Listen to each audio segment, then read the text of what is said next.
Sebelum ceritanya dimulai, silahkan tulis di kolom komentar dari daerah mana saja teman-teman yang menonton cerita ini. Jangan lupa like dan subscribe agar channel ini bisa semakin berkembang dan bisa mempersembahkan cerita yang lebih menarik lagi. Ada sesuatu dalam cara suami dan ibu mertuanya bertatapan malam itu, sesuatu yang membuat Sania berhenti sejenak sebelum menyuapkan potongan terakhir bistiknya. Itu adalah sebuah tatapan yang berlangsung kurang dari sedetik, sebuah komunikasi senyap yang terjadi tepat di seberang meja makan mahoni yang mengkilap. Andika, suaminya, melirik ibunya, Ibu Ida. Ibu Ida, yang sedang tersenyum manis pada Sania, membalas lirikan itu dan memberikan anggukan yang nyaris tak terlihat. Sania, yang menangkap momen itu, mencoba mengabaikannya, menganggapnya hanya sebagai ikatan batin antara seorang ibu dan anak laki-lakinya. Ia memilih untuk percaya pada kehangatan dan kesempurnaan yang telah menjadi jangkar dalam hidupnya selama 3 tahun terakhir. Kesempurnaan itu terpantul di mana-mana. Pada kilau gelas kristal di atas meja, pada aroma saus jamur truffle yang menguar dari piring porselen, dan pada cahaya lembut lampu gantung yang menimpa wajah tampan Andika. Suaminya adalah definisi dari kesempurnaan itu sendiri. Selalu berpenampilan rapi, selalu bertutur kata lembut, dan selalu tahu cara membuat Sania merasa dicintai. Di sampingnya, Ibu Ida adalah perwujudan dari keanggunan seorang ibu, selalu memuji dan memanjakan Sania seolah ia adalah putrinya sendiri. Ruang makan yang megah ini, rumah yang luas ini, dan semua kemewahan di dalamnya adalah peninggalan orang tua Sania. Namun, Andika dan Ibu Ida telah mengubahnya dari sekadar rumah menjadi sebuah keluarga. Setidaknya, itulah yang Sania yakini dengan sepenuh hati. "Sania, sayang, kamu benar-benar menantu idaman," ujar Ibu Ida, suaranya memecah lamunan Sania. Senyumnya begitu lebar dan tulus, hingga berhasil menepis sedikit keraguan yang tadi sempat muncul. "Lihat saja semua ini. Kamu menata segalanya dengan begitu sempurna. Kamu memang punya selera terbaik dalam segala hal." Andika menimpali sambil meraih tangan Sania dan menggenggamnya.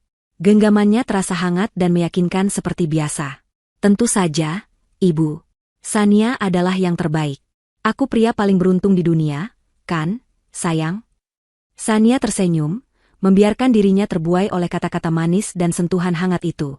Inilah dunianya, surganya. Ia tidak ingin apapun merusaknya. Ia membalas genggaman suaminya dan menjawab, "Aku hanya ingin yang terbaik untuk kita semua." Percakapan mengalir ringan seputar kegiatan sosial dan rencana liburan mereka.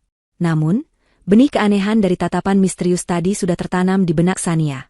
Ia tidak menyadarinya saat itu, tetapi malam yang sempurna ini akan segera retak, dimulai dengan sebuah permintaan yang akan menghancurkan semua yang ia yakini. Namun, ketika hidangan penutup, sebuah kue lava coklat dengan es krim vanila, disajikan, Sania merasakan pergeseran suasana yang halus. Andika melepaskan genggaman tangannya dan berdeham pelan. Ia bertukar pandang sekali lagi dengan ibunya, kali ini lebih jelas, sebuah isyarat untuk memulai. "Sayang," Andika memulai, nadanya kini lebih serius. "Ada sesuatu yang penting yang ingin aku dan ibu bicarakan denganmu."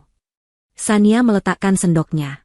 Ia menatap wajah suaminya, lalu beralih ke ibu mertuanya. Senyum di wajah mereka sedikit memudar, digantikan oleh ekspresi keseriusan yang dibuat-buat. "Tentu, ada apa?" tanya Sania, hatinya mulai merasakan firasat aneh. "Begini, Sania," Andika melanjutkan, mencondongkan tubuhnya ke depan. "Seperti yang kamu tahu, aku selalu mengagumi cara ayahmu membangun bisnisnya dari nol. Beliau adalah seorang visioner. Dan aku percaya, semangat itu juga menurun kepadamu. Kamu cerdas, kamu punya intuisi bisnis yang tajam." Sania hanya diam mendengarkan. Pujian itu terasa janggal, seperti sebuah pengantar untuk sesuatu yang lebih besar. Ibu Ida menimpali, suaranya terdengar penuh semangat yang dipaksakan. "Benar sekali, Andika selalu bilang, istrinya bukan hanya cantik, tapi juga sangat pintar. Itulah sebabnya kami yakin, kamu akan mengerti peluang emas yang ada di depan mata kita ini."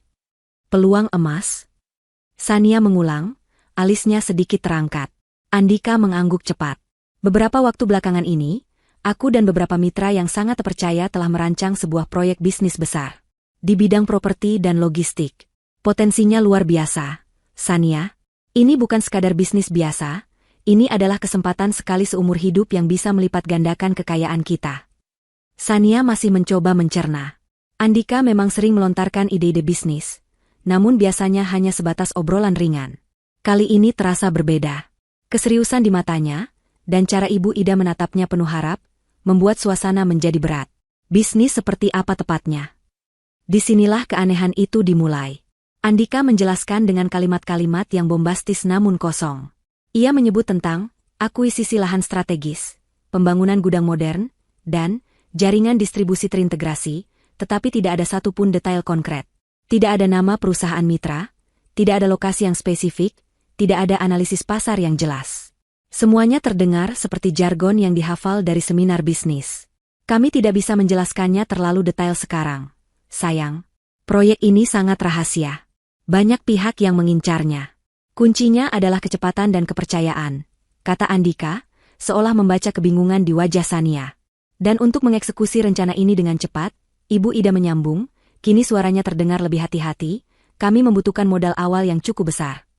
Sania merasakan jantungnya mulai berdebar sedikit lebih cepat. Ia sudah bisa menebak kemana arah pembicaraan ini. Berapa besar? Tanyanya dengan suara yang ia usahakan tetap tenang. Andika menarik napas dalam-dalam, menatap lurus ke mata Sania. Ibu Ida ikut menahan napas, tangannya terkepal di atas pangkuannya. Keheningan sesaat terasa begitu pekat, seolah seluruh udara di ruangan itu tersedot habis. Kemudian, Andika mengucapkan angka itu. 35 miliar. Angka itu menggantung di udara, terasa begitu absurd dan tidak nyata. 35 miliar rupiah. Sania terdiam membeku. Itu adalah jumlah yang luar biasa besar, dana yang bisa digunakan untuk mendanai puluhan startup hingga berhasil. Untuk sesaat, ia pikir ia salah dengar. Ia menatap Andika, lalu Ibu Ida, mencari tanda-tanda bahwa mereka sedang bercanda. Tapi yang ia temukan hanyalah keseriusan dan antisipasi yang tegang. Seolah menyadari keterkejutan Sania, Andika buru-buru menambahkan. Sayang, dengarkan aku. Uang ini bukan untukku. Ini untuk kita. Aku bersumpah, setelah bisnisnya berjalan, seluruh keuntungan, setiap sennya, akan langsung masuk ke rekeningmu. Aku akan menyerahkan semuanya padamu.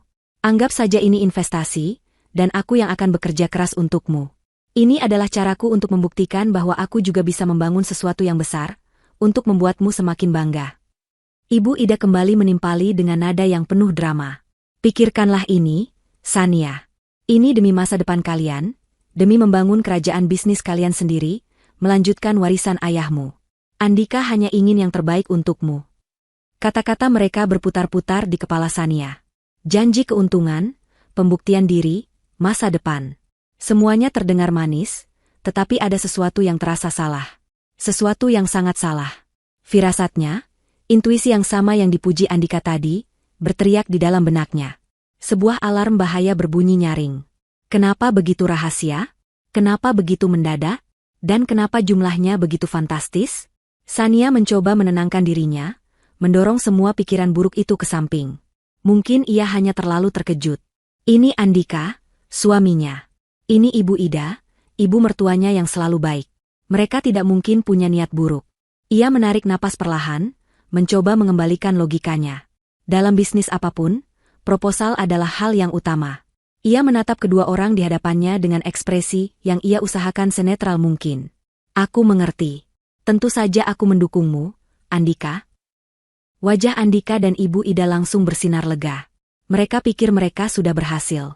Tapi, Sania melanjutkan, untuk jumlah sebesar itu, tentu aku perlu melihat rancangan yang lebih jelas. Ia memberikan senyum tipis.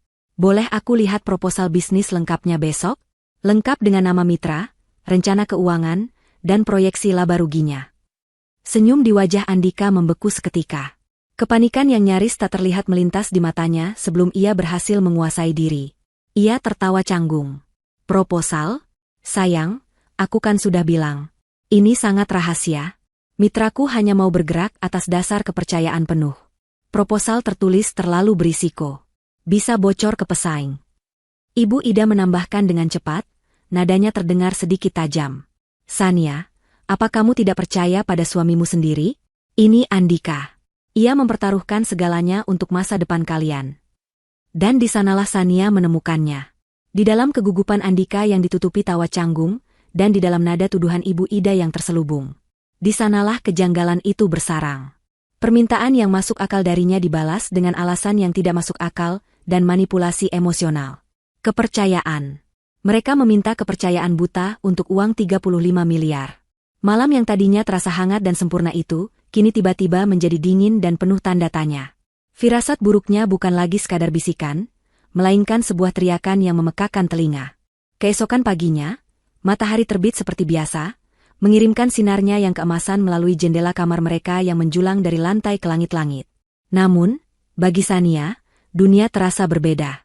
Kehangatan yang biasanya ia rasakan saat terbangun di samping Andika telah hilang, digantikan oleh hawa dingin yang tak terlihat. Semalaman ia nyaris tidak bisa tidur.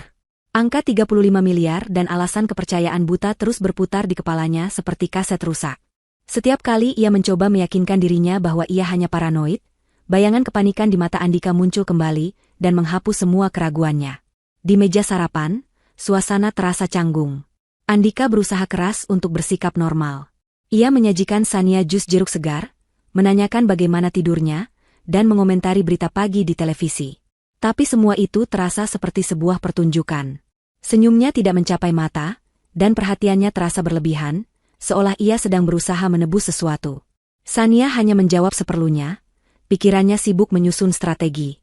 Ia tidak bisa langsung menolak, karena itu hanya akan membuat mereka lebih waspada. Ia juga tidak bisa langsung setuju, karena itu adalah sebuah kebodohan. Ia harus bermain, mengulur waktu sambil mencari kebenaran. Sudah kamu pikirkan tentang semalam, sayang?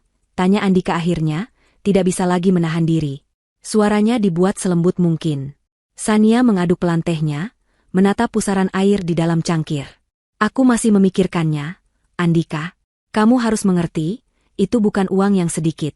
Ayahku selalu mengajariku untuk berhati-hati dalam setiap keputusan investasi. Wajah Andika mengeras sesaat. Jadi, kamu menyamakanku dengan orang lain yang ingin mengajukan investasi padamu? Aku ini suamimu, Sania, bukan rekan bisnismu. Justru karena kamu suamiku, aku ingin memastikan semua berjalan sempurna. Balasannya dengan tenang, mengangkat wajahnya untuk menatap Andika. Aku tidak ingin kamu gagal. Aku tidak ingin kita kehilangan segalanya karena langkah yang ceroboh. Jika mitramu memang bisa dipercaya, seharusnya tidak ada masalah dengan proposal yang transparan, kan? Andika terdiam, tidak bisa membantah logika itu. Ia hanya bisa menghela napas frustrasi. Kamu terlalu banyak berpikir. Terkadang dalam bisnis, kita hanya perlu melompat dan percaya. Aku akan percaya jika aku tahu di mana kita akan mendarat, sahut Sania tegas. Pertengkaran kecil itu berakhir dengan Andika yang membanting serbetnya ke meja dan pergi dengan alasan ada janji temu penting. Sania tahu itu hanya alasan. Ia tahu ia telah menyentuh titik yang sensitif. Keengganan suaminya untuk transparan adalah bendera merah terbesar yang pernah ia lihat. Beberapa saat setelah Andika pergi, telepon rumah berdering. Sania sudah menduga siapa yang menelepon. Benar saja, itu adalah Ibu Ida. Sania, Ibu dengar dari Andika kamu masih ragu. Kenapa? Nak, apa kamu pikir kami akan menipumu? Suara Ibu Ida terdengar sedih, sebuah taktik yang Sania kini sadari sering ia gunakan. Bukan begitu, Ibu. Ini murni prinsip kehati-hatian dalam bisnis. Jawab Sania, menjaga suaranya tetap hormat. Tidak ada bisnis dalam keluarga. Yang ada hanya saling mendukung. Ibu kecewa sekali padamu. Andika itu anak yang baik. Niatnya tulus untuk membahagiakanmu, tapi kamu malah mencurigainya seperti itu. Kasihan dia, hatinya pasti sakit sekali. Cerocos Ibu Ida tanpa jeda. Sania hanya bisa memejamkan mata, mendengarkan rentetan kalimat yang dirancang untuk membuatnya merasa bersalah. Ini bukan lagi sekadar permintaan. Ini adalah tekanan, sebuah serangan psikologis terkoordinasi dari suami dan ibu mertuanya. Setelah telepon ditutup, Sania merasa semakin yakin. Ini bukan tentang bisnis. Ini tentang sesuatu yang lain. Sesuatu yang mereka sembunyikan mati-matian. Kemarahan mulai tumbuh di dalam dirinya, menggantikan keterkejutan dan kebingungan. Kemarahan pada mereka yang ia anggap keluarga, yang dengan tega mencoba memanipulasinya. Kemarahan pada dirinya sendiri karena nyaris buta oleh cinta. Siang itu, Andika pulang lebih awal dari janji temunya. Wajahnya tampak lelah dan kesal. Ia berjalan mondar-mandir di ruang kerja, sementara Sania duduk diam di sofa, memperhatikannya. Andika pasti sudah berdiskusi lagi dengan ibunya, menyusun strategi baru. Sania memutuskan untuk menunggu dan melihat langkah mereka selanjutnya. Andika berhenti berjalan dan duduk di depan Sania. Baiklah, katanya, seolah menyerah. Aku tidak akan memaksamu lagi. Lupakan saja soal bisnis itu. Maaf kalau aku sudah membuatmu tidak nyaman. Sania terkejut. Semudah itukah mereka menyerah? Rasanya tidak mungkin. Ini pasti bagian dari permainan. Andika, aku tidak. Sudahlah, Sania. Mungkin aku memang tidak pantas mendapatkan kepercayaanmu. Potongnya dengan nada getir, memposisikan diri sebagai korban. Ia kemudian beranjak, mengambil ponselnya yang tergeletak di atas meja kopi. Namun, ia tampak terburu-buru, mungkin karena emosi atau sengaja. Sania tidak tahu. Saat ia mengambil ponselnya, sebuah kartu kredit berwarna hitam yang terselip di casing belakang terjatuh tanpa ia sadari. Sania melihat kartu itu tergeletak di atas karpet tebal. Itu adalah kartu kredit tambahan dari rekening utama Sania, yang ia berikan pada Andika untuk keperluan sehari-hari. Andika sendiri tampaknya sedang sibuk membalas pesan, ia langsung berjalan menuju kamar mereka tanpa menyadari kartunya jatuh. Sania menunggu beberapa saat hingga suara pintu kamar tertutup. Dengan jantung berdebar, ia memungut kartu itu. Sebuah pikiran nekat terlintas di benaknya. Ia segera menyalakan laptopnya, membuka situs perbankan, dan masuk ke akun kartu kreditnya. Ia ingin melihat transaksi terakhir Andika. Biasanya ia tidak pernah melakukan ini, menganggapnya sebagai pelanggaran privasi. Tapi hari ini, semua aturan telah dilanggar. Daftar transaksi muncul di layar. Sebagian besar adalah pengeluaran yang wajar, restoran, bensin, beberapa barang fashion. Namun, saat Sania menggulir ke bawah, matanya terpaku pada satu baris transaksi yang dilakukan 2 hari yang lalu. Jantungnya seolah berhenti berdetak. Nama merchant, butik berlian elegan. Jumlah, 325 juta rupiah. 325 juta. Untuk sebuah butik perhiasan. Sania menelan ludah dengan susah payah. Ia tidak pernah menerima hadiah perhiasan apapun baru-baru ini. Ulang tahunnya masih beberapa bulan lagi. Ulang tahun pernikahan mereka juga sudah lewat. Jadi, untuk siapa perhiasan semahal itu? Tiba-tiba, pintu ruang kerja terbuka. Andika masuk dengan wajah sedikit panik. Sayang, kamu lihat kartu kreditku? Sepertinya jatuh. Matanya langsung tertuju pada kartu hitam yang ada di genggaman Sania, dan layar laptop yang masih menyala. Wajahnya memucat seketika. Sania belum pernah melihat ekspresi itu di wajah suaminya. Ekspresi seseorang yang tertangkap basah. Tapi hanya sedetik. Dengan cepat, ia mengubahnya menjadi senyum lebar yang dipaksakan. Ah, itu dia. Terima kasih. Sayang, aku ceroboh sekali, katanya sambil berjalan mendekat untuk mengambil kartu itu. Ia melirik layar laptop.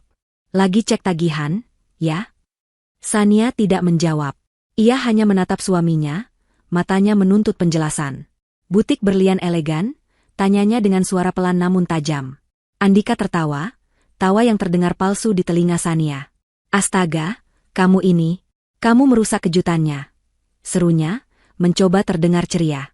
Itu untuk hadiah ulang tahunmu nanti. Aku sudah menyiapkannya dari jauh-jauh hari. Aku ingin memberimu sesuatu yang sangat spesial. Makanya aku sembunyikan. Sebuah kebohongan. Sania bisa merasakannya di seluruh tulangnya. Kebohongan itu terlalu cepat dirangkai, terlalu mulus untuk sebuah kejutan yang terbongkar. Jika itu benar kejutan, seharusnya ia tampak kecewa atau salah tingkah, bukan panik yang ditutupi oleh tawa. Ulang tahunnya masih 4 bulan lagi. Siapa yang membeli hadiah semahal itu jauh-jauh hari dan membayarnya dengan kartu kredit yang tagihannya bisa dilihat oleh sang penerima hadiah? Begitu, ya? Kejutan untukku, ucap Sania datar, wajahnya tak menunjukkan emosi apapun. Tentu saja. Untuk siapa lagi? Kamu kan satu-satunya permataku, kata Andika sambil mencoba memeluk Sania. Sania mundur selangkah, menghindari pelukannya. Momen itu adalah titik baliknya. Genggaman hangat yang dulu ia dambakan, kini terasa menjijikan. Permata katanya, tapi ia merasa seperti sebuah brankas yang sedang berusaha dibobol. Kepercayaan yang tadinya hanya retak, kini hancur berkeping-keping. Tak ada lagi keraguan di hatinya. Suaminya, pria yang tidur seranjang dengannya, sedang merencanakan sesuatu yang busuk di belakangnya. Dan ia tidak sendirian, ibu mertuanya adalah komplotannya. Malam itu, setelah Andika tertidur pulas, Sania bangkit dari tempat tidur. Ia berjalan ke ruang kerjanya, menutup pintu pelan-pelan. Ia tidak lagi merasa sedih atau sakit hati. Yang ada hanyalah amarah dingin dan tekad yang membara. Permainan mereka sudah ia ketahui. Sekarang, saatnya ia memulai permainannya sendiri. Ia membuka laci mejanya, mengeluarkan sebuah buku telepon tua milik ayahnya. Jari-jarinya menelusuri halaman sampai menemukan sebuah nama dan nomor. Baskoro, investigasi swasta. Tanpa ragu, ia menekan nomor itu di ponselnya. Halo, dengan Bapak Baskoro? Saya Sania, putri almarhum Bapak Hardiman, ucapnya dengan suara mantap. Saya butuh bantuan Anda.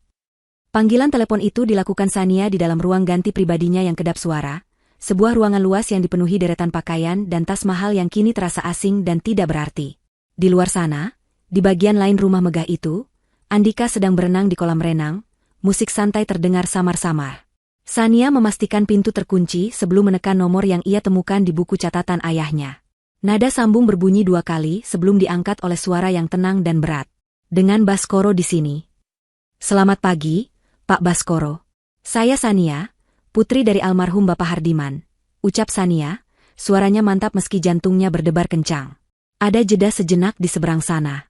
Sania bisa mendengar suara helaan napas yang pelan. Sania, tentu saja saya ingat. Ayahmu adalah orang yang baik. Saya turut berduka cita atas kepergian beliau. Apa yang bisa saya bantu, Nak? Suara Baskoro yang terdengar kebapakan entah kenapa sedikit menenangkan Sania. Ia merasa tidak sedang berbicara dengan orang asing, melainkan dengan sekutu lama keluarganya. Sania tidak membuang waktu. Dengan suara pelan namun jelas, ia memaparkan inti masalahnya. Ia menceritakan tentang permintaan modal 35 miliar yang mendadak, proposal bisnis fiktif yang hanya didasarkan pada kepercayaan, dan keengganan suaminya untuk transparan. Ia juga menyebutkan transaksi pembelian perhiasan seharga ratusan juta dan kebohongan Andika tentang hadiah ulang tahun. Ia menceritakan semuanya sebagai fakta, tanpa diwarnai emosi, seolah sedang melaporkan kasus bisnis. Baskoro mendengarkan tanpa menyela. Ketika Sania selesai, ia hanya berkomentar singkat. Saya mengerti. Situasinya memang mencurigakan. Saya tidak butuh kecurigaan, Pak. Saya butuh kebenaran, tegas Sania. Saya ingin Anda mencari tahu segalanya. Untuk apa sebenarnya uang itu? Siapa mitra bisnis yang ia sebut-sebut? Atau siapapun yang terlibat dalam rencananya? Saya ingin tahu kemana suami saya pergi, siapa yang ia temui. Saya ingin bukti, bukan asumsi. Pekerjaan seperti ini membutuhkan pengawasan penuh, Bu Sania. Fisik dan digital. Saya juga akan perlu melakukan penelusuran latar belakang pada setiap orang yang berinteraksi dengan subjek, jelas Baskoro. Ini akan memakan waktu dan biaya. Saya tidak peduli soal biaya, potong Sania cepat. Gunakan sumber daya apapun yang Anda perlukan. Yang saya inginkan adalah kecepatan dan kerahasiaan absolut. Suami saya tidak boleh tahu sedikitpun bahwa ia sedang diawasi. Anda bisa memegang kata-kata saya, jawab Baskoro. Saya akan kirimkan rincian kontrak dan metode komunikasi aman ke nomor Anda sebentar lagi. Tolong jangan hubungi saya lagi di nomor ini. Kita akan berkomunikasi melalui aplikasi terenkripsi. Untuk sementara, yang perlu Anda lakukan adalah hal yang paling sulit. Bersikaplah seperti tidak ada apa-apa. Sania menutup telepon dengan perasaan campur aduk. Ada sedikit kelegaan karena ia akhirnya mengambil langkah nyata. Namun ada juga rasa takut dan mual yang luar biasa. Bersikap normal. Itulah tugas terberatnya sekarang. Ia menatap pantulan dirinya di cermin besar. Wanita yang menatapnya kembali tampak pucat dan tegang. Ia menarik napas dalam-dalam, memerintahkan otot-otot wajahnya untuk rileks, dan membentuk sebuah senyum tipis. Pertunjukan harus dimulai. Beberapa hari berikutnya adalah ujian terberat bagi kewarasan Sania. Ia menjalani hari-harinya seperti seorang aktris dalam sebuah pertunjukan teater yang rumit. Ia sarapan bersama Andika, tersenyum saat suaminya menceritakan lelucon hambar.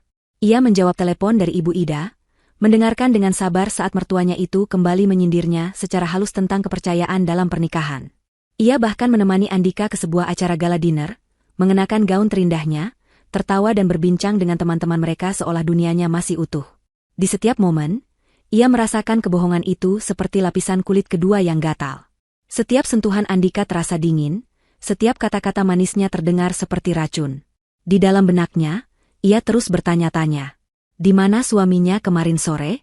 Siapa yang ia telepon diam-diam di balkon? Di balik senyum menawan itu, rahasia busuk apa yang ia simpan? Untuk membuat sandiwaranya lebih meyakinkan, Sania sengaja kembali mengangkat topik bisnis itu saat mereka sedang bersantai di akhir pekan. Andika, panggilnya dengan nada lembut. Tentang permintaanmu tempo hari, maaf kalau aku bereaksi berlebihan. Aku hanya kaget. Andika, yang sedang membaca majalah, langsung menurunkannya. Matanya berbinar penuh harap. Jadi, kamu sudah mempertimbangkannya? Sania tersenyum tipis. Aku sedang mencoba memahaminya. Tentu aku ingin mendukungmu. Mungkin kamu benar. Terkadang kita harus berani mengambil risiko. Beri aku sedikit waktu lagi untuk memikirkannya. Ya? Itu adalah umpan yang sempurna. Wajah Andika langsung cerah. Ia memeluk Sania dengan erat. Aku tahu kamu akan mengerti, sayang. Aku tahu. Kamu istri terbaik di dunia, serunya. Pelukan itu terasa mencekik, tetapi Sania memaksakan diri untuk membalasnya. Sejak saat itu, Andika dan Ibu Ida menjadi lebih santai di dekatnya. Mereka pikir tembok pertahanan Sania sudah mulai runtuh, bahwa manipulasi mereka berhasil. Mereka tidak tahu bahwa setiap gerak-gerik mereka kini berada di bawah pengawasan. Setiap malam, setelah memastikan Andika tertidur, Sania akan menyelinap ke ruang ganti, membuka ponsel cadangan yang ia beli khusus untuk berkomunikasi dengan Baskoro. Laporan datang setiap hari, singkat dan padat. Isinya sebagian besar adalah rutinitas biasa. Andika pergi ke gym, makan siang dengan teman-temannya, mengunjungi ibunya. Selama seminggu, tidak ada yang benar-benar mencurigakan. Sania mulai bertanya-tanya apakah ia salah, apakah ia hanya terbawa paranoia. Namun, pada hari ke-8, sebuah pesan masuk saat Sania baru saja akan tidur. Pesan itu berbeda. Subjek meninggalkan kantor lebih awal sore ini, tulis Baskoro. Tidak pergi ke gym atau tempat biasa. Ia pergi ke kafe Elysian di pusat kota. Jantung Sania berdebar. Pesan berikutnya masuk beberapa detik kemudian. Ia tidak sendirian. Ia bertemu dengan seorang wanita. Mereka di sana selama hampir 2 jam. Tangan Sania mulai gemetar. Ia mengetik balasan dengan susah payah. Siapa? Baskoro tidak langsung menjawab. Sania menunggu dalam keheningan yang menyiksa, matanya terpaku pada layar ponsel. Beberapa menit terasa seperti selamanya. Kemudian, sebuah notifikasi muncul. Itu bukan pesan teks, melainkan sebuah file gambar. Dengan jari yang gemetar, Sania membukanya. Foto itu diambil dari jarak jauh, mungkin dari seberang jalan, menggunakan lensa tele.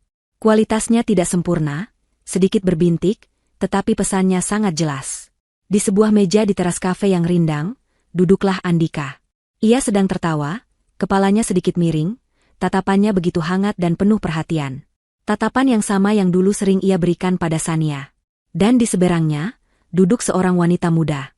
Wajahnya tidak terlihat sepenuhnya, tertutup oleh rambut panjangnya yang tergerai, tetapi Sania bisa melihat profilnya yang cantik dan senyumnya yang cerah saat menanggapi tawa Andika. Tangan Andika terulur di atas meja, dengan santai menutupi tangan wanita itu. Sebuah gestur yang intim, santai, dan begitu familiar. Dunia Sania seakan runtuh untuk kedua kalinya. Napasnya tercekat di tenggorokan. Ini bukan pertemuan bisnis. Ini bukan pertemuan dengan teman.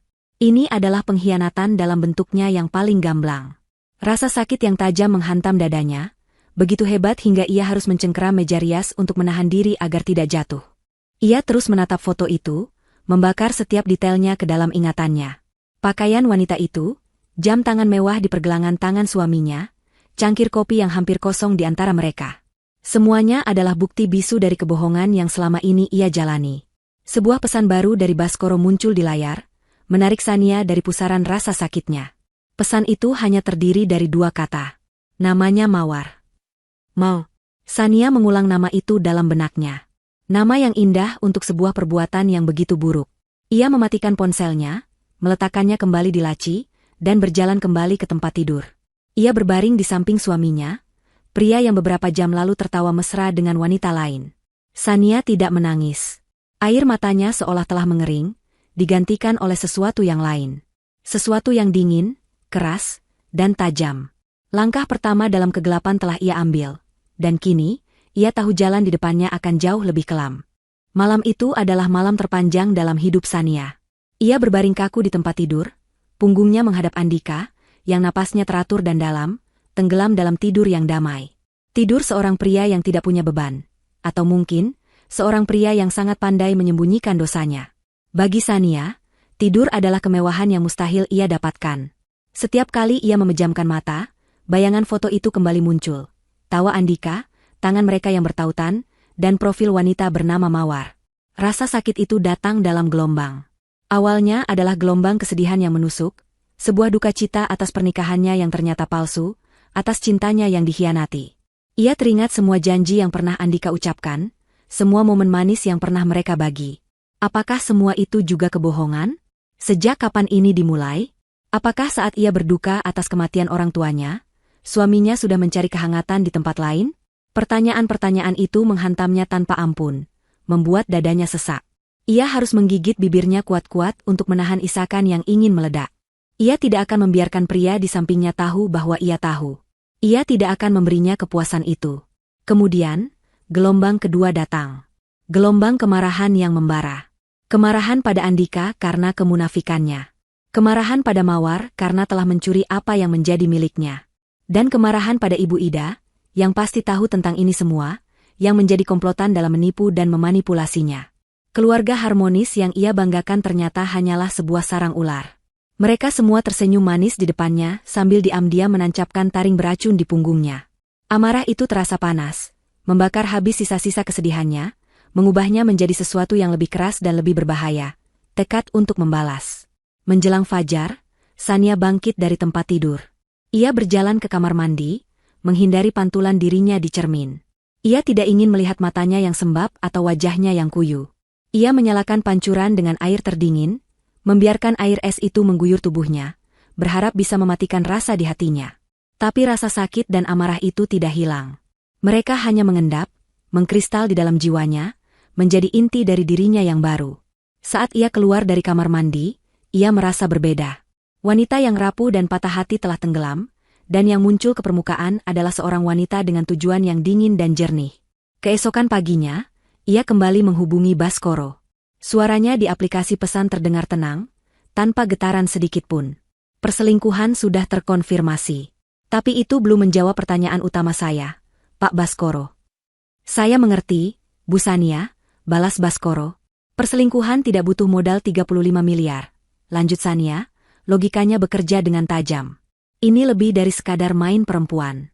Ada hubungannya dengan uang itu, saya yakin sekali. Saya mau Anda fokus ke sana sekarang. Cari tahu semua tentang wanita itu, Mawar. Latar belakangnya, keluarganya, pekerjaannya, lingkaran pertemanannya. Dan yang paling penting, cari tahu tentang keuangannya. Apakah ada aliran dana besar di sekitarnya? Apakah ada pembelian aset-aset mahal baru-baru ini? Gali semuanya. Jangan sisakan satu batu pun yang belum terbalik. Baik, Bu Sania. Saya akan mengerahkan tim untuk melakukan penyelidikan mendalam pada subjek Mawar, jawab Baskoro. Hari-hari berikutnya Sania jalani dengan sebuah topeng ketenangan yang sempurna. Ia bahkan lebih manis pada Andika, lebih perhatian. Ia menanyakan tentang hari suaminya, membuatkan kopi kesukaannya, bahkan menawarkan untuk memijat pundaknya yang lelah. Andika, yang tidak menyadari apapun, merasa di atas angin. Ia percaya Sania sudah hampir luluh dan akan segera memberikan uang yang ia minta. Perilaku Sania yang semakin mesra membuatnya lengah. Membuatnya semakin sering berbohong tentang pertemuan-pertemuan bisnisnya yang berlangsung hingga larut malam.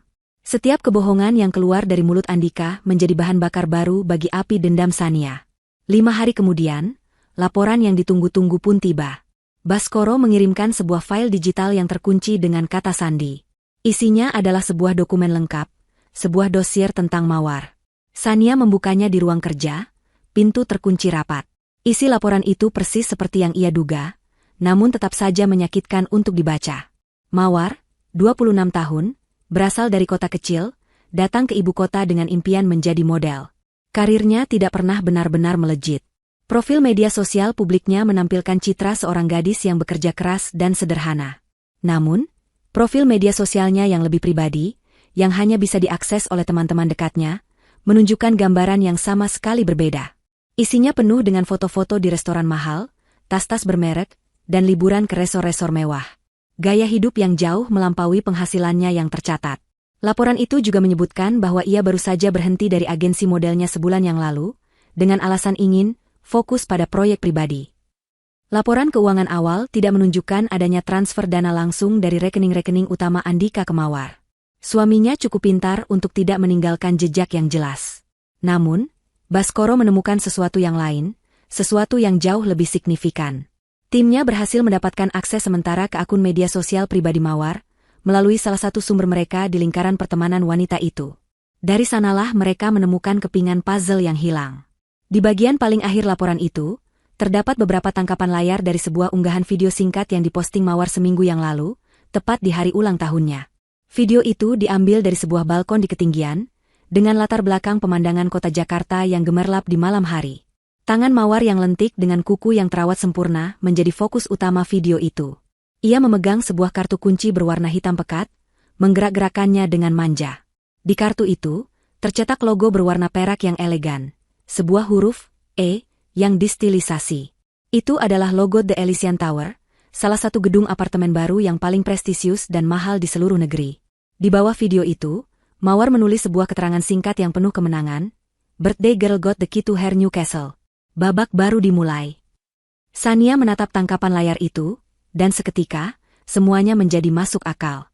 Semua kepingan puzzle yang menyakitkan itu langsung menyatu dengan sempurna di benaknya. Permintaan uang 35 miliar yang tidak masuk akal. Kerahasiaan yang berlebihan. Kebohongan tentang bisnis properti. Perselingkuhan dengan wanita yang haus kemewahan. Dan sekarang, sebuah kunci apartemen supermahal yang disebut sebagai kastil baru.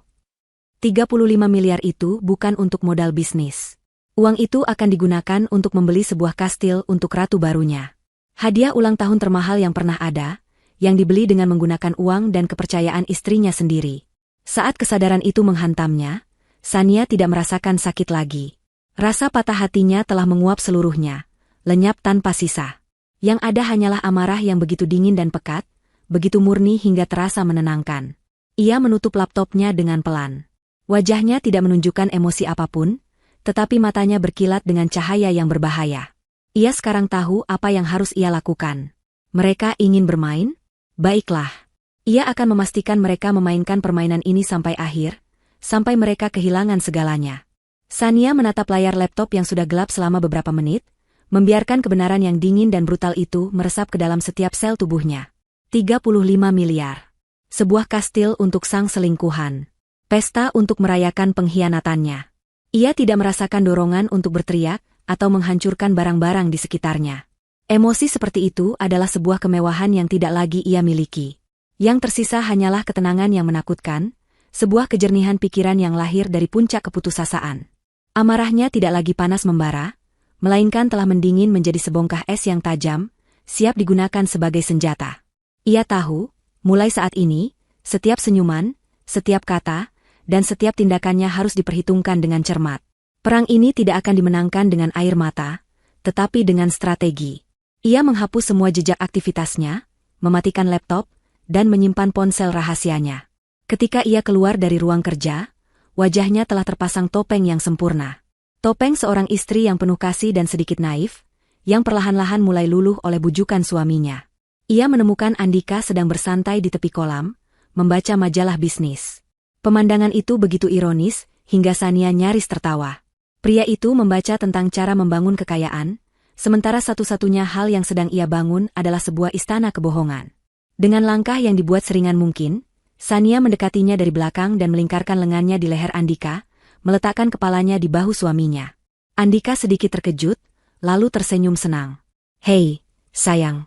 Kukira kamu masih sibuk di dalam." "Aku sudah selesai," bisik Sania. Suaranya dibuat lembut dan sedikit serak. "Aku hanya sedang berpikir." "Memikirkan apa?" tanya Andika, meletakkan majalahnya dan memutar tubuhnya untuk menatap Sania. Matanya bersinar penuh harap. Sania menatap lurus ke dalam mata itu, mata yang sama yang pernah ia puja, dan kini ia harus menahan rasa muak yang naik ke tenggorokannya. Ia memaksakan sebuah senyum malu-malu. "Tentang kita. Tentang proposalmu." Jantung Andika tampak berdetak lebih kencang. "Dan? Mungkin aku yang salah selama ini," lanjut Sania, memainkan perannya dengan sempurna.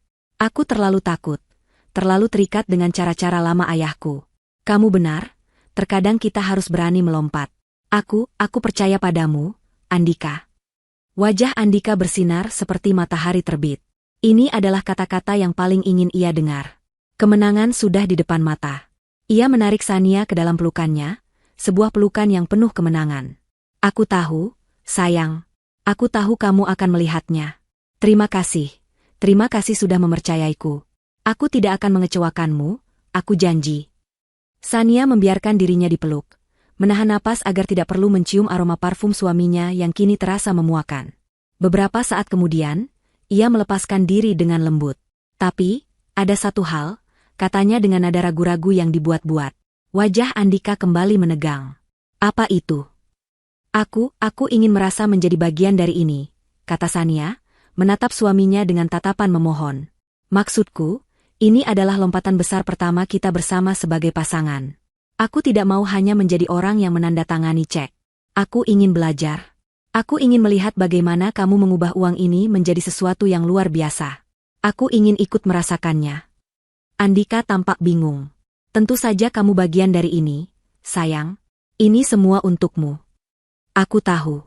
Tapi aku ingin lebih dari itu, sahut Sania cepat. Bagaimana kalau begini? Daripada aku mentransfer uangnya langsung ke rekening bisnismu atau mitramu, bagaimana kalau kita membuka sebuah rekening bersama yang baru? Atas nama kita berdua, Sania dan Andika. Lalu, aku akan mentransfer seluruh 35 miliar itu ke sana. Andika mengerutkan kening, mencoba memproses usulan itu. Sania buru-buru menambahkan, mencegah kecurigaan muncul. Dengan begitu, aku bisa melihat sendiri bagaimana dana itu dikelola. Aku bisa memantau transaksinya. Bukan karena aku tidak percaya padamu, serunya cepat, seolah takut menyinggung perasaan Andika. Sama sekali bukan. Anggap saja ini caraku untuk belajar darimu. Aku ingin melihat langsung keajaiban yang akan kamu ciptakan. Aku ingin merasa terlibat, kamu mengertikan. Logika Sania begitu cerdik. Ia tidak menampilkannya sebagai bentuk pengawasan, melainkan sebagai keinginan seorang istri untuk mendukung dan belajar dari suaminya. Ia memanipulasi ego Andika, membuatnya merasa seperti seorang guru, seorang mentor yang akan membimbing istrinya yang naif ke dalam dunia bisnis. Keserakahan dan keangkuhan Andika mengalahkan akal sehatnya. Sebuah rekening bersama, namanya akan ada di sana.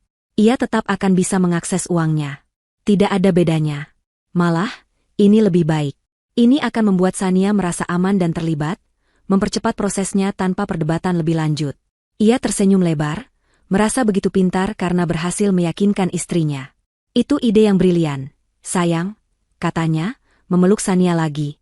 Tentu saja kita bisa melakukannya. Itu menunjukkan bahwa kamu benar-benar serius ingin mendukungku. Besok kita urus semuanya ke bank. Malam itu, Ibu Ida datang untuk makan malam. Jelas sekali Andika sudah meneleponnya dan memberitakan kabar baik itu. Ibu mertuanya itu tidak bisa berhenti memuji Sania. Ibu tahu kamu adalah menantu yang paling cerdas dan paling berbakti, Sania, kata Ibu Ida sambil menggenggam tangan Sania. Keputusanmu untuk membuka rekening bersama itu sangat tepat. Itu menunjukkan betapa solidnya kalian sebagai pasangan. Saling mendukung, saling transparan. Ibu bangga sekali pada kalian berdua. Sania hanya tersenyum dan mengucapkan terima kasih. Sementara di dalam hatinya ia merasakan gelombang kebencian yang dingin. Transparan. Wanita itu berani mengucapkan kata transparan. Sania bersumpah pada dirinya sendiri, ia akan menunjukkan arti transparansi yang sesungguhnya pada mereka. Keesokan harinya, mereka pergi ke bank private banking tempat Sania menjadi nasabah prioritas. Proses pembukaan rekening bersama berjalan lancar. Andika tampak begitu gembira, ia bahkan sudah membahas rencana-rencana besarnya dengan manajer bank, menggunakan istilah-istilah bisnis yang ia hafal. Sania hanya duduk diam di sampingnya, memainkan peran sebagai istri pendukung yang bangga. Setelah semua dokumen ditandatangani, Sania memberikan instruksi kepada manajer bank untuk memproses transfer dana sebesar 35 miliar rupiah dari rekening pribadinya ke rekening bersama yang baru. Prosesnya akan selesai besok pagi, Bu Sania, kata sang manajer. Andika dan Ibu Ida, yang ikut menemani, pulang dengan perasaan gembira yang meluap-luap. Mereka pikir mereka telah menang. Mereka pikir Sania telah masuk sepenuhnya ke dalam perangkap mereka. Namun, setelah mereka pergi, Sania meminta waktu sebentar untuk berbicara empat mata dengan manajer banknya, Pak Sumitro, seorang pria parubaya yang telah melayani keluarganya selama puluhan tahun dan sangat ia percayai. Pak Sumitro, kata Sania dengan suara pelan dan serius, setelah memastikan pintu ruangan tertutup rapat. Ada instruksi lain yang sangat rahasia dan sangat penting yang ingin saya berikan. Pak Sumitro menatapnya dengan penuh perhatian. Tentu, Bu Sania. Apapun itu. Saya ingin Anda memasang sistem penarikan darurat pada rekening bersama yang baru itu, lanjut Sania. Sebuah sistem yang terhubung langsung ke ponsel saya. Saya ingin, dengan satu perintah dari saya, baik melalui telepon atau pesan singkat, Anda dan tim Anda bisa menarik kembali seluruh dana 35 miliar itu dari rekening bersama dan mengembalikannya ke rekening pribadi saya. Seluruhnya, sampai sen terakhir. Pak Sumitro tampak terkejut. Penarikan instan untuk jumlah sebesar itu, Bu? Itu prosedur yang tidak biasa. Lakukan saja, desak Sania, matanya menatap tajam. Anggap ini sebagai protokol keamanan tingkat tertinggi. Saya tidak bisa menjelaskan detailnya sekarang, tapi tolong, saya mempercayai Anda sepenuhnya. Pastikan sistemnya siap dan bisa dieksekusi dalam hitungan detik setelah saya memberikan perintah. Tidak boleh ada penundaan, tidak boleh ada pertanyaan. Bisa? Melihat kesungguhan dan kilat berbahaya di mata Sania, Pak Sumitro mengangguk pelan. Ia sudah cukup lama mengenal keluarga ini untuk tahu kapan sebuah permintaan harus dituruti tanpa bertanya lebih lanjut. Bisa, Bu Sania? Saya akan menyiapkannya secara pribadi. Sistemnya akan aktif begitu dana masuk besok pagi. Sania menghela napas lega. Jebakannya telah terpasang. Umpan sebesar 35 miliar telah ia tebar. Sekarang, ia hanya perlu menunggu ikan-ikan serakah itu memakannya, sebelum ia menarik kailnya dengan kekuatan penuh. Sambil memainkan perannya sebagai istri yang suportif, Sania memberikan ruang bagi Andika dan Ibu Ida untuk menikmati kemenangan semu mereka. Pagi hari setelah rekening bersama diaktifkan, Andika dengan sengaja menunjukkan aplikasi perbankan di ponselnya pada Sania. Di sana, di layar, terpampang saldo dengan deretan angka 0 yang memukau, 35 miliar rupiah. Lihat, sayang, katanya dengan senyum lebar, dana kita sudah siap. Sebentar lagi, aku akan membuatnya bekerja untuk kita. Sania membalas dengan senyum yang ia harap terlihat tulus. Aku tidak sabar melihatnya. Sejak saat itu, suaminya menjadi semakin bersemangat dan ceroboh. Ia menghabiskan waktu berjam-jam di telepon, berbicara dengan suara pelan dan penuh konspirasi tentang langkah selanjutnya dan finalisasi kesepakatan. Ia tidak lagi berusaha menyembunyikan senyum puasnya setiap kali selesai menelepon. Ibu Ida, di sisi lain, mulai mengiriminya gambar-gambar brosur perhiasan dan mobil mewah melalui pesan singkat, dengan dalih mencari inspirasi untuk investasi masa depan. Mereka begitu mabuk oleh keserakahan hingga tidak menyadari bahwa setiap gerak-gerik mereka masih berada di bawah pengawasan ketat, dan bahwa saldo fantastis di rekening itu hanyalah ilusi yang bisa lenyap dalam sekejap. Di sisi lain, Baskoro dan timnya tidak tinggal diam. Dengan informasi baru tentang kemungkinan adanya pembelian properti mahal, mereka memfokuskan penyelidikan mereka pada The Elysian Tower. Tidak butuh waktu lama bagi mereka untuk mendapatkan hasil. Koneksi Baskoro di dunia properti mewah memberinya akses ke informasi yang seharusnya sangat rahasia dan tidak bisa ditembus. Suatu malam, saat Andika sedang rapat maraton dengan para investor di luar kota, sebuah kebohongan yang begitu kentara, Sania menerima file laporan final dari Baskoro. Ia membukanya di ruang kerja, pintu terkunci rapat, hatinya berdebar kencang, bukan karena gugup, tetapi karena antisipasi akan amunisi terakhir yang ia butuhkan untuk perangnya. Laporan itu jauh lebih detail dan menghancurkan daripada yang sebelumnya. Laporan itu mengonfirmasi tanpa keraguan sedikit pun.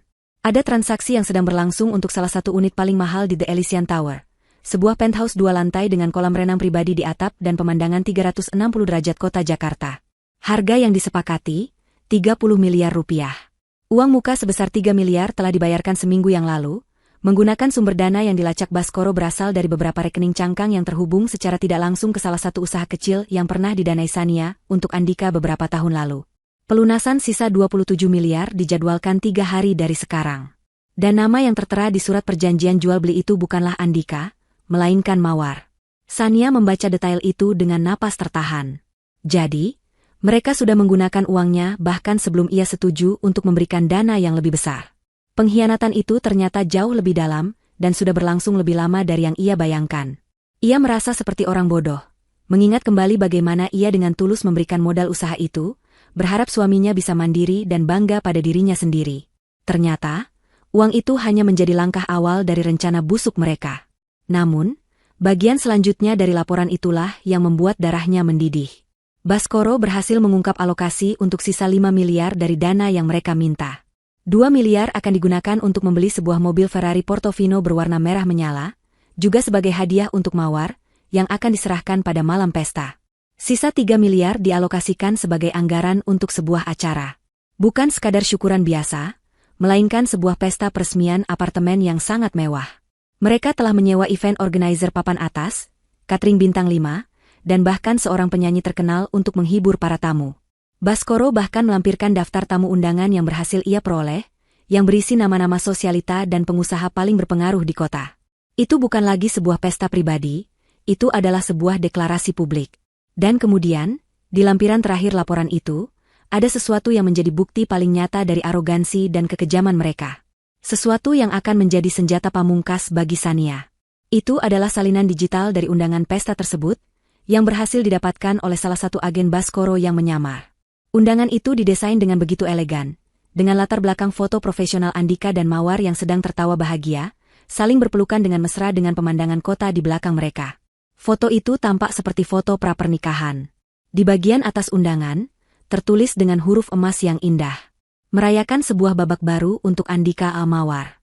Di bawahnya, tertera detail waktu dan tempat acara, hari Jumat malam, 3 hari lagi, di The Elysian Tower Penthouse. Ada juga catatan kecil di bagian bawah yang berbunyi, mohon kehadiran Anda untuk menjadi saksi dimulainya kehidupan baru kami yang indah. Shania menatap undangan itu, setiap kata terasa seperti sayatan pisau di hatinya. Kehidupan baru kami. Babak baru mereka. Mereka tidak hanya mencuri uangnya untuk membeli kemewahan. Mereka sedang membangun sebuah kehidupan baru di atas reruntuhan pernikahannya, dan mereka berencana untuk mengumumkannya kepada dunia dengan sebuah perayaan besar. Mereka bahkan tidak menunggu untuk menceraikannya terlebih dahulu. Mereka menghapusnya begitu saja, seolah ia tidak pernah ada. Rasa sakit yang tadinya ia pikir sudah mati, kini muncul kembali untuk sesaat, lebih tajam dari sebelumnya. Tetapi, rasa sakit itu dengan cepat ditelan oleh gelombang amarah yang begitu dahsyat. Ini bukan lagi sekadar perselingkuhan dan penipuan. Ini adalah penghinaan tingkat tertinggi. Mereka meremehkannya, menganggapnya begitu bodoh dan lemah sehingga mereka bisa melakukan semua ini tepat di depan matanya. Ia memperbesar foto di undangan itu, menatap wajah Andika yang tersenyum bahagia, wajah pria yang setiap pagi masih mencium keningnya. Ia menatap wajah Mawar yang tampak begitu puas dan penuh kemenangan. Mereka tampak begitu sempurna bersama, sepasang kekasih yang sedang merayakan cinta mereka. Sebuah senyum dingin yang tidak pernah ia kenali sebelumnya perlahan terbentuk di bibir Shania. Senyum yang tidak mencapai matanya. Matanya kini berkilat seperti es di tengah malam. Mereka telah memberinya semua yang ia butuhkan. Tanggal, waktu, dan yang terpenting, sebuah panggung.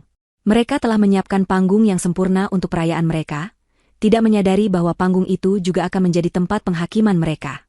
Babak baru, katamu? Bisik Shania pada gambar di layar laptopnya. Suaranya terdengar serak dan berbahaya. Aku akan pastikan bab ini adalah bab terakhir untuk kalian. Ia menutup laporannya. Ia kini tahu apa yang harus ia lakukan. Pesta itu akan tetap berjalan sesuai rencana.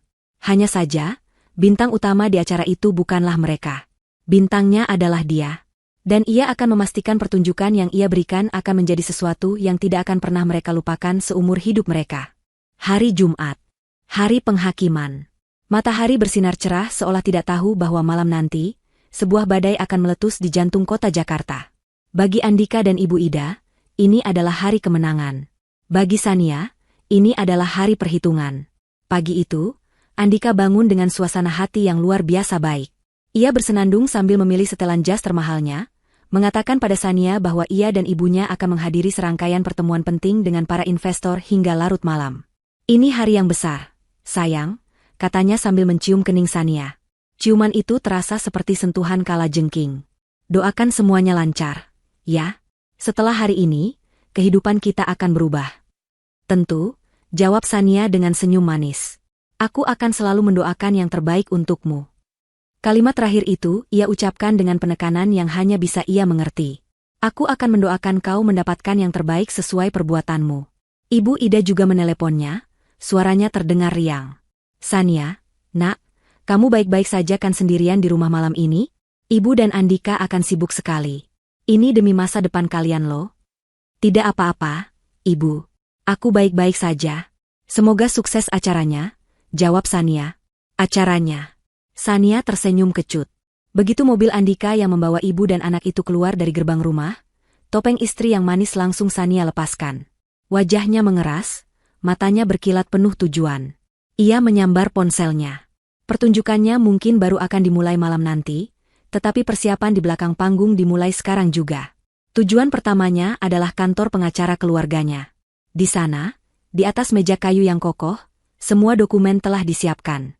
Sania membacanya satu persatu dengan teliti. Surat gugatan cerai, dengan alasan perselingkuhan dan penipuan keuangan, lengkap dengan lampiran bukti-bukti awal dari Baskoro. Perjanjian pranikah mereka sangat jelas. Semua aset yang dimiliki Sania sebelum menikah akan tetap menjadi miliknya, dan dalam kasus perpisahan akibat kesalahan pihak suami, sang suami tidak berhak atas apapun. Bukti ini sudah lebih dari cukup, Bu Sania, kata pengacaranya. Kita bisa membuatnya tidak mendapatkan sepeser pun. Saya mau lebih dari itu, sahut Sania dingin. Saya mau semua yang pernah saya berikan padanya ditarik kembali. Mobil, jam tangan, bahkan modal usaha yang ternyata ia salah gunakan. Pengacaranya mengangguk. Bisa diatur. Kita juga akan mengajukan surat perintah pembekuan aset dan surat pengosongan rumah ini secepatnya. Rumah ini 100% atas nama Anda. Dengan tangan yang mantap, Sania menandatangani semua dokumen itu. Setiap goresan pena terasa seperti sebuah langkah menuju kebebasannya. Setelah dari kantor pengacara, Sania tidak langsung pulang. Ia menelepon Pak Sumitro, manajer banknya. Pak Sumitro, saya Sania. Saya hanya ingin konfirmasi untuk nanti malam. Apakah sistem penarikan darurat sudah 100% siap? Sudah siap sejak dana itu masuk, Bu Sania, jawab Pak Sumitro dari seberang telepon. Tim saya dan saya akan siaga penuh malam ini. Cukup satu perintah dari Anda. Bagus, kata Sania. Terima kasih atas bantuan Anda. Tugas berikutnya adalah yang paling memuaskan. Setibanya di rumah, ia memanggil kepala asisten rumah tangga, seorang wanita setia yang sudah bekerja untuk keluarganya sejak Sania kecil. Bik Sumi, kata Sania dengan tenang. Tolong panggil beberapa staf. Saya mau semua barang milik Pak Andika dan Ibu Ida yang ada di rumah ini dikemasi sekarang juga. Bik Sumi tampak terkejut. Semuanya, Non? Semuanya, tegas Sania. Pakaian, sepatu, koleksi jam tangannya, foto-fotonya. Semua yang menjadi milik mereka. Masukkan ke dalam kantong sampah hitam yang besar.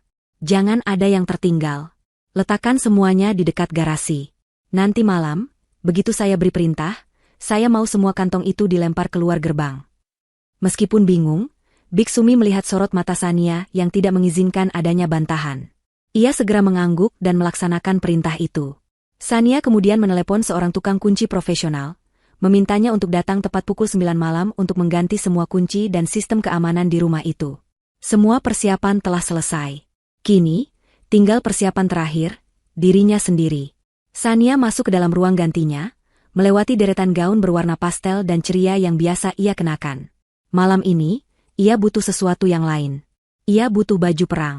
Matanya kemudian tertuju pada sebuah gaun yang sudah lama tidak ia sentuh. Gaun berwarna merah darah, dengan potongan yang tegas dan elegan, yang memeluk tubuh dengan sempurna. Gaun yang ia beli untuk sebuah perayaan, namun kini akan ia kenakan untuk sebuah penghakiman. Ia merias wajahnya dengan saksama. Riasan matanya dibuat tajam, dan di bibirnya, ia memoleskan lipstik dengan warna merah yang sama dengan gaunnya. Saat ia menatap pantulan dirinya di cermin, wanita yang balas menatapnya bukanlah Sania yang lembut dan penuh cinta. Yang ada di sana adalah seorang ratu yang baru saja merebut kembali tahtanya. Seorang wanita yang tatapannya memancarkan kekuatan, kemarahan, dan janji akan sebuah pembalasan yang setimpal. Jam di dinding menunjukkan pukul 7:30 malam. Pesta di The Elysian Tower pasti sudah dimulai. Ia mengambil undangan digital di ponselnya, menatap sekali lagi foto Andika dan Mawar yang tersenyum bahagia. Senyum dingin kembali tersungging di bibirnya.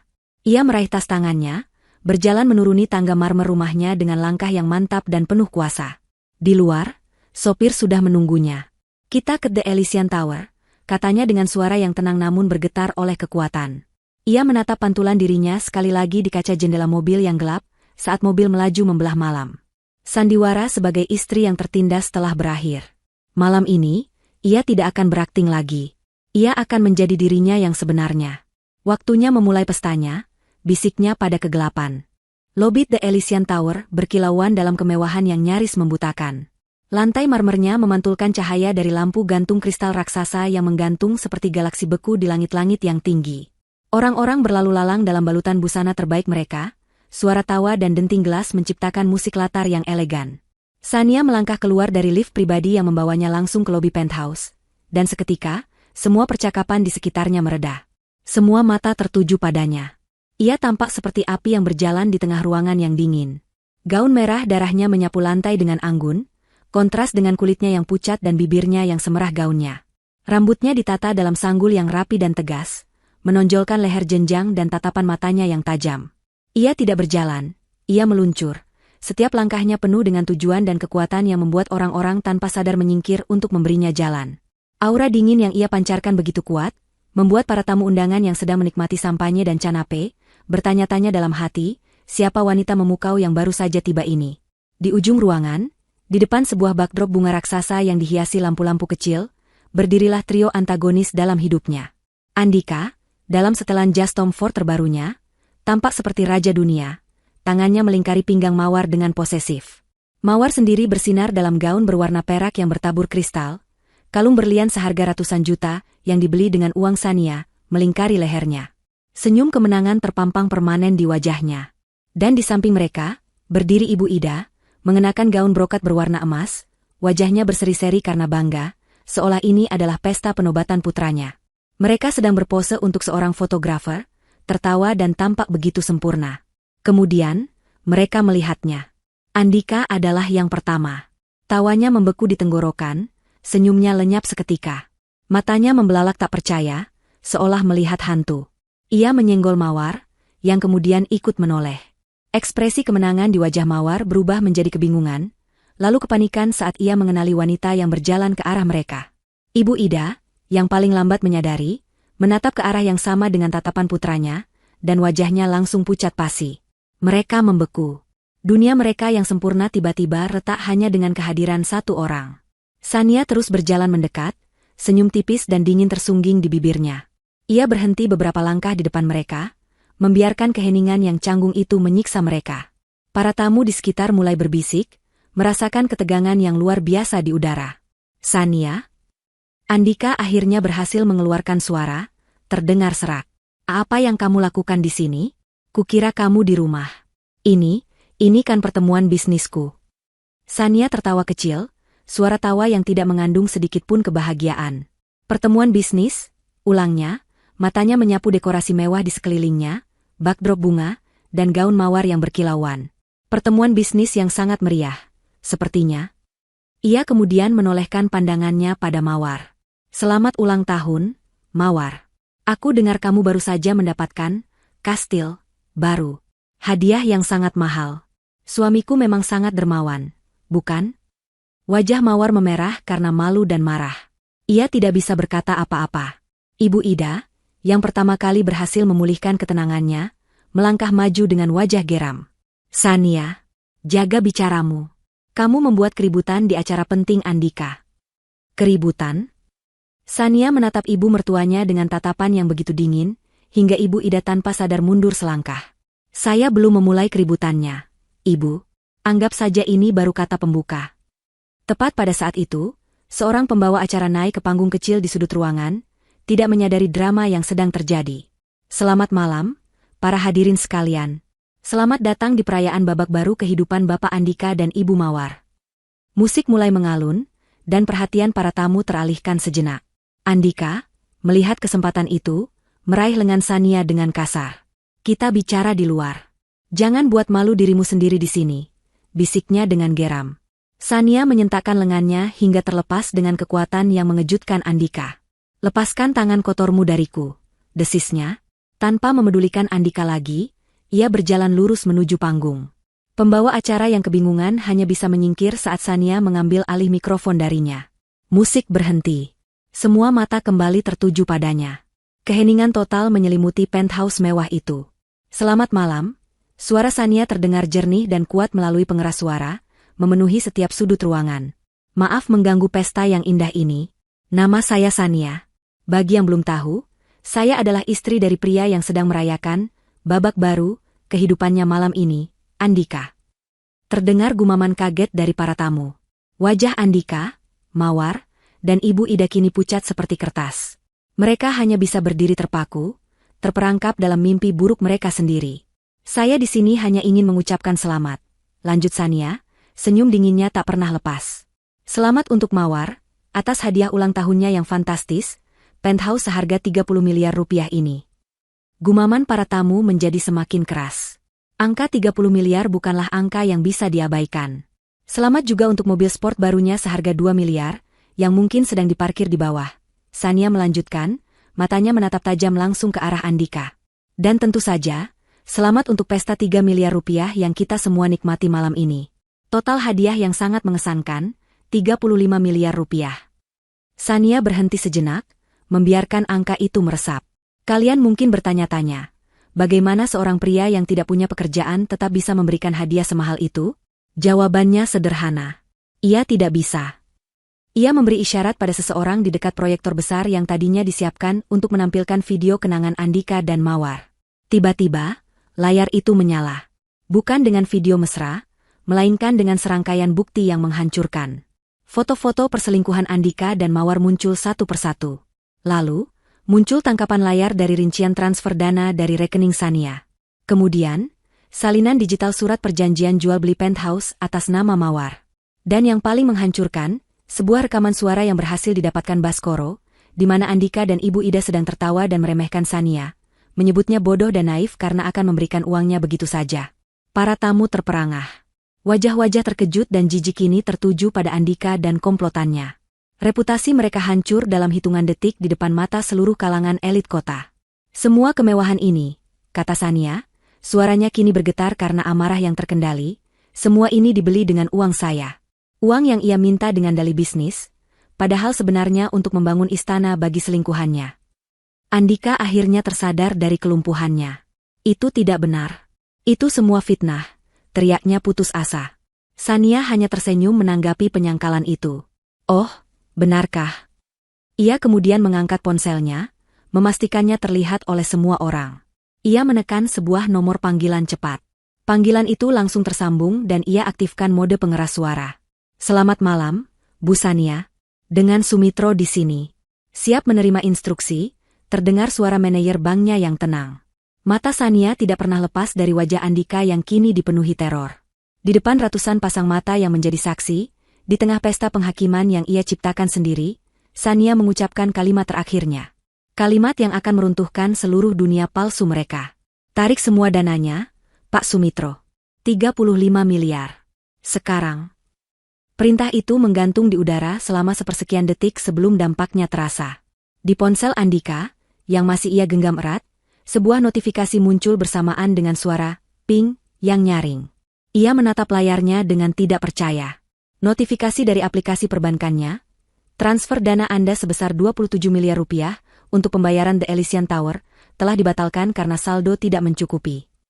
Di bawahnya, saldo rekening bersama yang tadinya menunjukkan angka 35 miliar, kini berganti menjadi angka yang menyedihkan, 0 rupiah. Kekacauan meletus.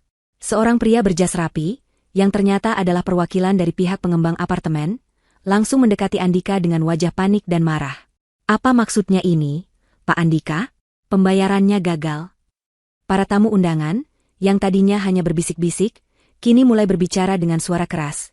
Sebagian mengeluarkan ponsel untuk merekam drama yang luar biasa ini. Mawar menjerit tertahan, wajahnya yang cantik kini pucat dan berkerut karena panik.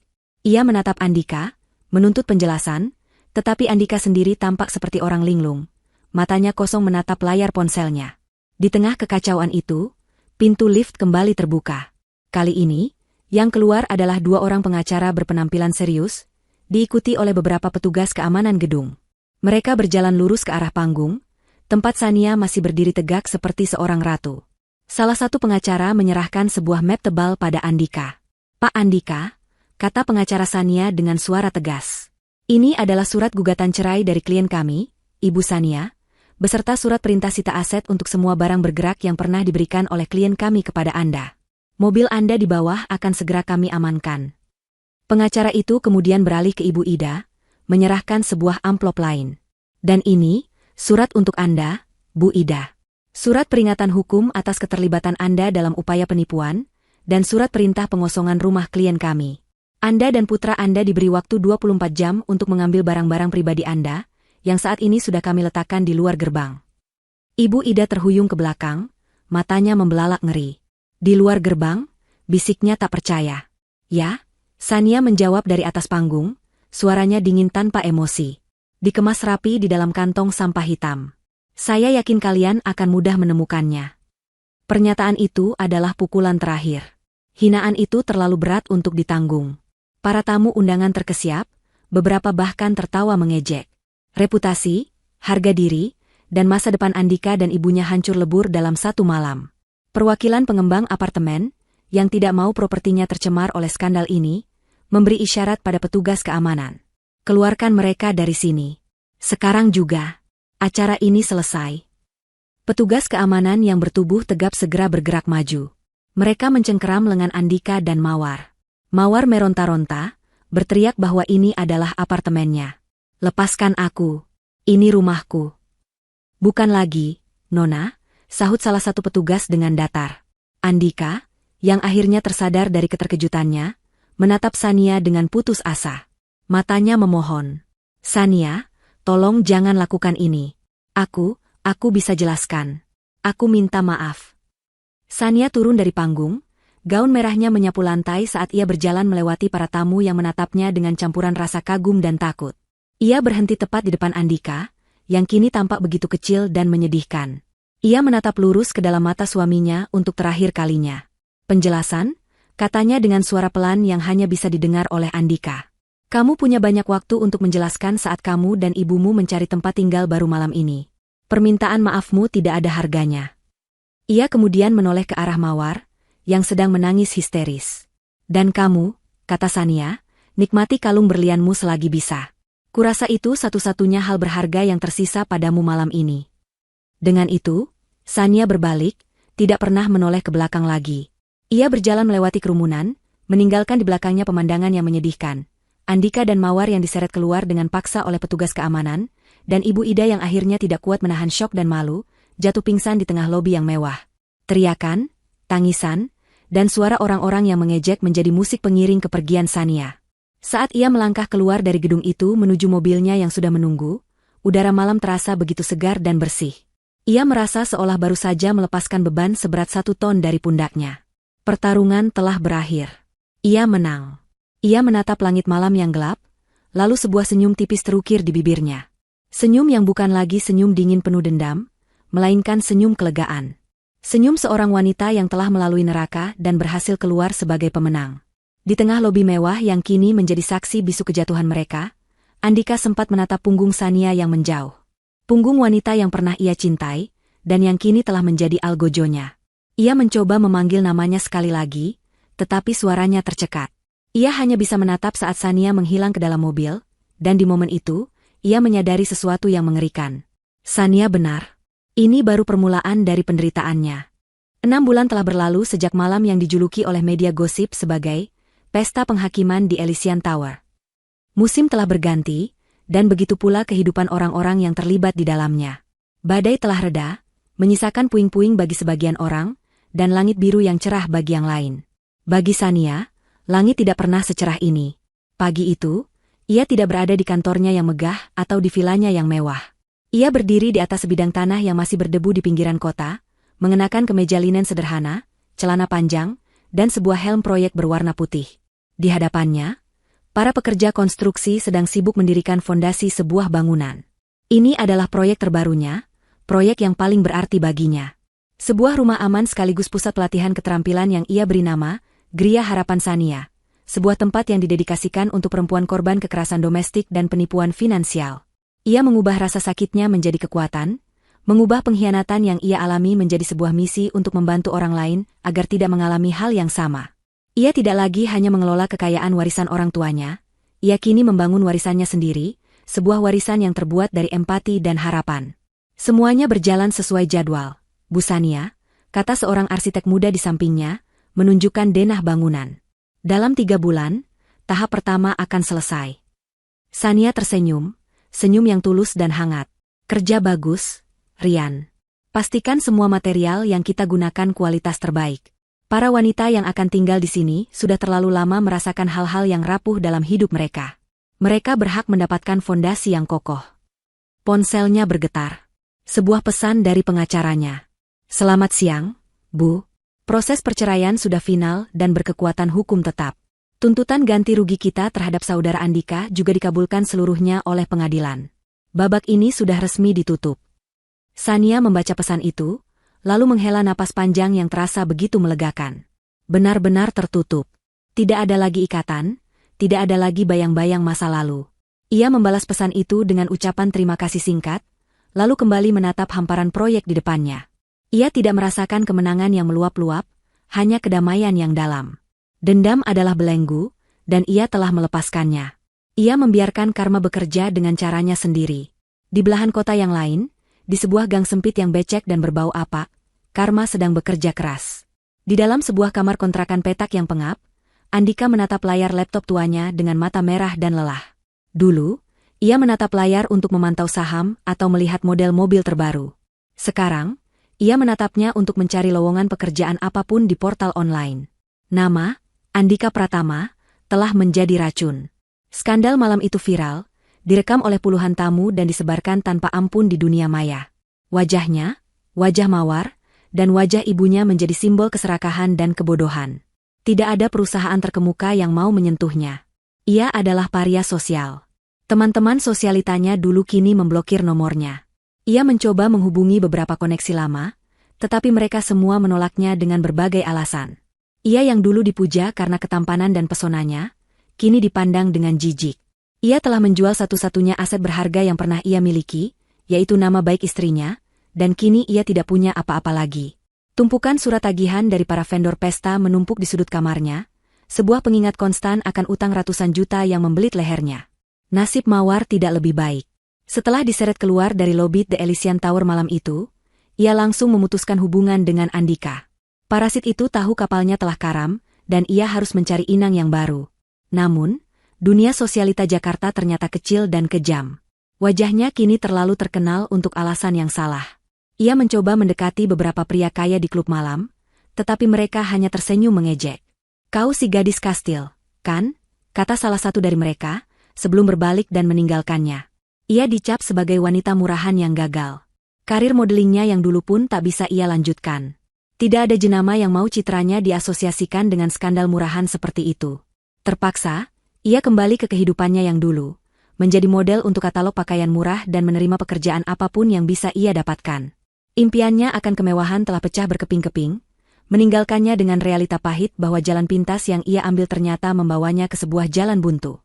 Namun, hukuman karma yang paling pedih diterima oleh Andika dan Ibu Ida. Mereka terjebak bersama di dalam neraka yang mereka ciptakan sendiri. Sore itu, di kontrakan mereka yang sempit, pertengkaran kembali pecah. "Aku tidak percaya kita hanya punya uang untuk makan mie instan lagi hari ini," keluh Ibu Ida, suaranya terdengar tajam dan penuh kekecewaan. Ia duduk di tepi ranjang reot, menatap putranya dengan jijik. Perhiasan emasnya telah lama ia jual untuk menyambung hidup. Andika, yang baru saja ditolak untuk pekerjaan sebagai petugas administrasi, membanting laptopnya hingga tertutup. "Lalu ibu mau aku bagaimana? Mencuri? Semua ini juga karena ibu." "Karena aku?" pekik Ibu Ida tak terima. "Kamu yang serakah. Kamu yang tidak bisa mengendalikan nafsumu pada perempuan murahan itu. Kalau saja kamu lebih pintar, kita tidak akan berakhir di tempat menjijikan ini." "Aku serakah karena ibu yang mengajariku untuk selalu menginginkan lebih," balas Andika, amarah dan keputusasaan membuatnya gemetar. "Ibu yang selalu bilang aku harus memanfaatkan Sania. Ibu yang mendukung semua rencana ini. Tapi begitu kita gagal, ibu menyalahkanku. Karena kamu memang gagal. Dan ibu adalah ibu yang gagal." Mereka terus bertengkar, saling menyalahkan, saling melontarkan kata-kata kejam.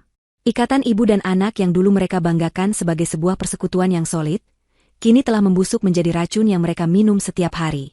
Mereka terkurung dalam lingkaran kebencian dan penyesalan, mendapati bahwa hukuman terberat bukanlah kehilangan harta, melainkan harus menghabiskan sisa hidup bersama orang yang paling mereka salahkan atas kehancuran mereka.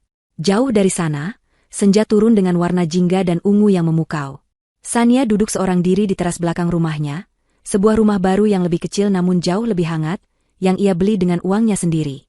Rumah yang tidak menyimpan kenangan pahit. Dengan secangkir teh melati hangat di tangannya, ia menatap matahari yang perlahan tenggelam di ufuk barat. Ia tidak lagi memikirkan Andika, Ibu Ida, atau Mawar. Mereka hanyalah sebuah bab dalam buku kehidupannya yang sudah ia tutup rapat-rapat. Kini, ia sedang menulis babak yang baru, sebuah cerita tentang kebangkitan, pengampunan pada diri sendiri, dan kekuatan untuk mengubah luka menjadi cahaya. Ia sendirian, tetapi tidak pernah merasa kesepian.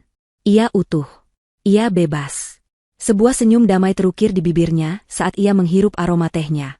Di kejauhan, lampu-lampu kota mulai menyala, dan Sania tahu, di antara jutaan cahaya itu, cahayanya sendiri kini bersinar paling terang.